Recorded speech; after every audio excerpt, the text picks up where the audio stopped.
5, 4, 3, 2, 1.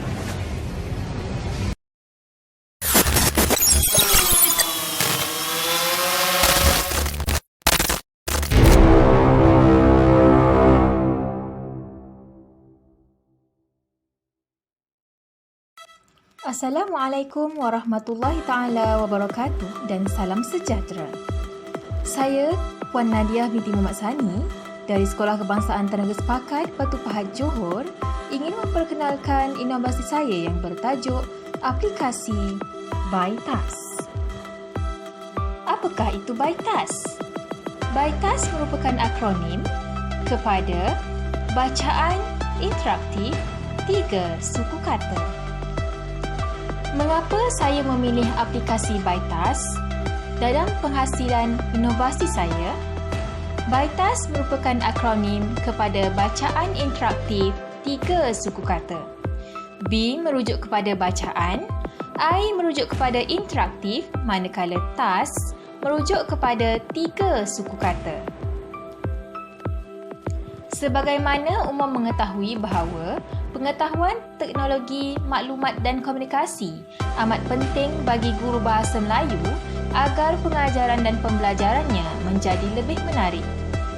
Ini bertepatan dengan hasrat anjakan ke-7 dalam Pelan Pembangunan Pendidikan Malaysia 2013 hingga 2025 yang menyarankan supaya penggunaan teknologi maklumat dan komunikasi dimanfaatkan bagi meningkatkan kualiti pembelajaran. Seiring dengan perkembangan teknologi yang pesat, aplikasi Android dicipta sebagai alternatif pengajaran dan pembelajaran kerana boleh diakses di mana jua.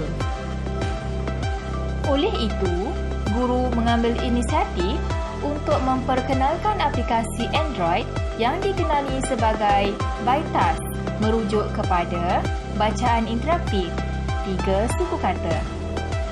Aplikasi ByTask dihasilkan bertujuan untuk membantu murid pemulihan meningkatkan penguasaan kemahiran membaca perkataan gabungan 3 suku kata. Terdapat 2 objektif dalam penghasilan inovasi ini, iaitu objektif umum yang mana untuk mengaplikasikan kemahiran teknologi maklumat dan komunikasi dalam pengajaran dan pembelajaran agar PDPC lebih menyeronokkan. Selain itu, objektif khusus pula untuk meningkatkan penguasaan kemahiran membaca perkataan gabungan 3 suku kata KB dalam kalangan murid pemulihan.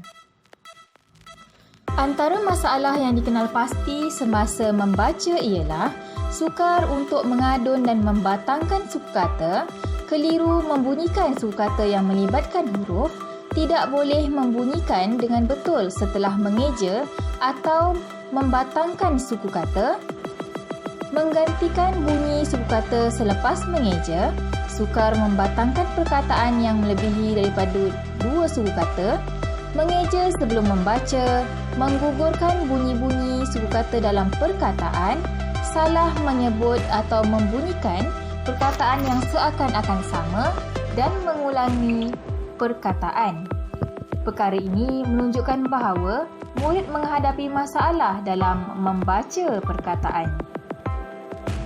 Dalam penghasilan inovasi ini, terdapat beberapa aplikasi Android yang telah digunakan seperti iSpringSuite, Website to APK Builder Pro dan Java 8.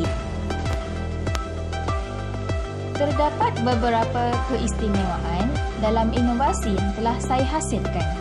Pertama, inovasi ini menggunakan ilustrasi yang menarik seperti gambar dan audio untuk menarik perhatian murid. Selain itu, inovasi ini juga mesra pengguna dan fleksibel untuk digunakan di mana-mana sahaja dan pada bila masa sahaja. Saya juga menerapkan kaedah visual, auditory dan kinestetik dalam intervensi ini agar murid berasa lebih seronok dan pembelajaran tidak bosan dan tambah lebih menarik. Saya juga menerapkan sedikit elemen didik hibur seperti nyanyian sukakata dalam inovasi ini.